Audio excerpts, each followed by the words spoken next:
Bonjour tout le monde, donc bienvenue à tous, j'espère que vous allez bien. Aujourd'hui on se retrouve pour un deuxième tuto sur la technique du swipe. Mais tout d'abord je tenais à remercier donc tous ceux qui m'ont encouragé, m'ont complimenté pour me donner envie de continuer. Donc voilà, c'est grâce à vos encouragements que j'ai décidé de faire ce deuxième tuto, donc voilà, merci à vous.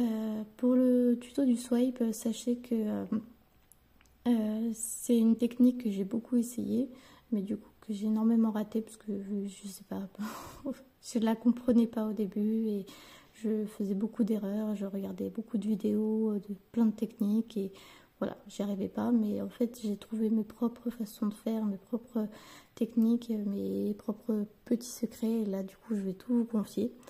Et du coup, j'espère que bientôt vous réussirez à faire ça les doigts dans le nez. Bon, peut-être pas dans les doigts dans le nez, mais on va dire, parce qu'on va dire que vous aurez besoin de vos mains, mais en tout cas que vous y arriverez sans souci. Donc pour le swipe, la texture doit être moyenne, pas trop fluide quand même. Donc moi j'utilise mon médium maison, 70% de colle blanche pour 30% d'eau. Et je mets environ 2 par 20 plus ou moins de mon médium pour une part de peinture. Je rajoute quelques gouttes de silicone dans toutes mes couleurs, hormis dans la couleur avec laquelle je souhaite swiper. Pour mon swipe, je détermine la couleur initiale que je souhaite faire. Ici, je voulais réaliser un dégradé, donc pour éviter que les dégradés soient trop bruts entre chaque couleur et avoir un meilleur fondu, j'ai décidé de créer quelques lignes assez fines dans ma couleur précédente et ma couleur suivante. Une fois que j'ai appliqué ma peinture, je vais venir vraiment l'étirer parce que c'est important pour moi d'éviter une quantité trop importante de peinture avant de swiper. C'est vraiment de cette façon que j'ai enfin pu réussir mes swipes, donc il faut vraiment permettre d'abord d'étirer votre peinture avant même de faire votre swipe. En fait, c'est important. Ensuite, il faut savoir avec quoi on va swiper. Moi, j'ai testé plein de choses. Mais bon, en vérité, voilà, rien ne fonctionnait pour moi, donc j'ai décidé d'en faire qu'à ma tête. Donc là, j'ai pris du papier cartonné, mais pas trop. Donc 160 grammes, c'est bien, parce que on n'a pas quelque chose de trop rigide, ni quelque chose de trop souple. Je suis venue découper le papier un peu plus large que ma main, pour pouvoir vraiment tenir correctement mon papier. Ensuite, j'applique ma couleur avec laquelle je souhaite swiper. Sur mon papier. Donc le poids de la peinture elle va faire légèrement courber le papier, ce qui va permettre de pouvoir poser le bout de papier sur le début de la toile et de la faire glisser comme si on souhaitait caresser notre toile.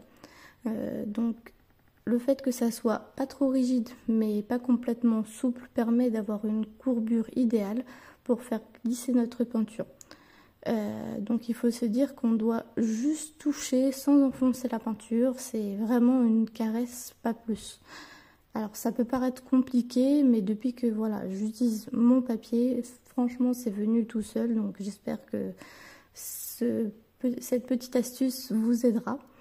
Après, il est également important de ne pas mettre trop de peinture sur le papier, juste de quoi ne plus voir la couleur de votre papier, afin d'avoir vraiment la quantité nécessaire, parce qu'il ne faut pas que ça soit trop lourd, enfin trop épais au-dessus de vos couleurs, ni trop, enfin qu'il n'y ait pas assez pour swiper l'intégralité de la toile. Donc après, pour terminer, si on a besoin de rectifier, on peut faire des plus petits papiers pour faire quelques rectifications sur des lignes qui manquent, ou rajouter légèrement du noir sur le bas,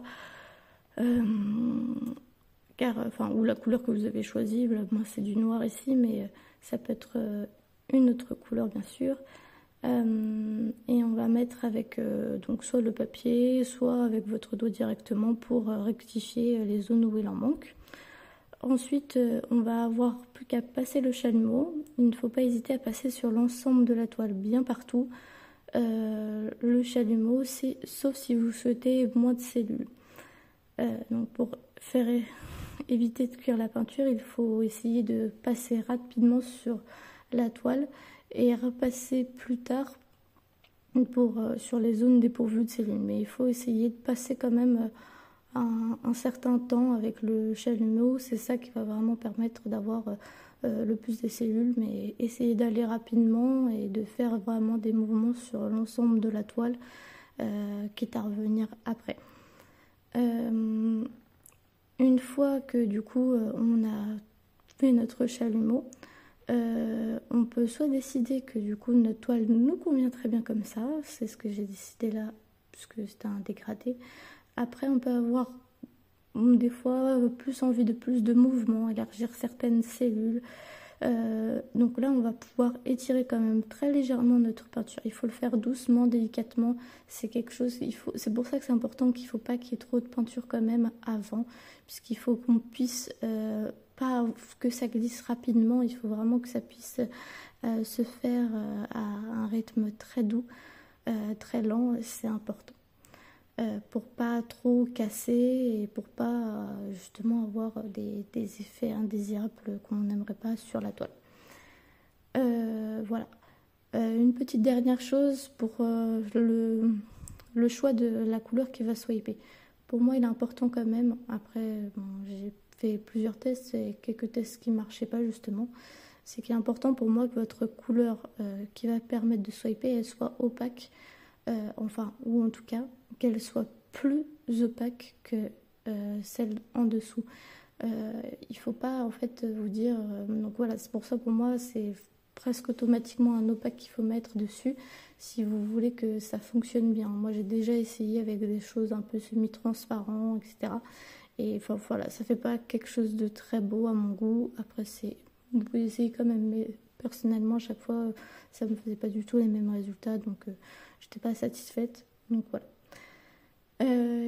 Donc mon tuto va toucher à sa fin. Si vous avez apprécié ce tuto et qu'il vous a aidé, n'hésitez pas à m'en faire part et puis à vous abonner afin de m'encourager. En tout cas, merci d'avoir regardé la vidéo et puis je vous embrasse et à bientôt.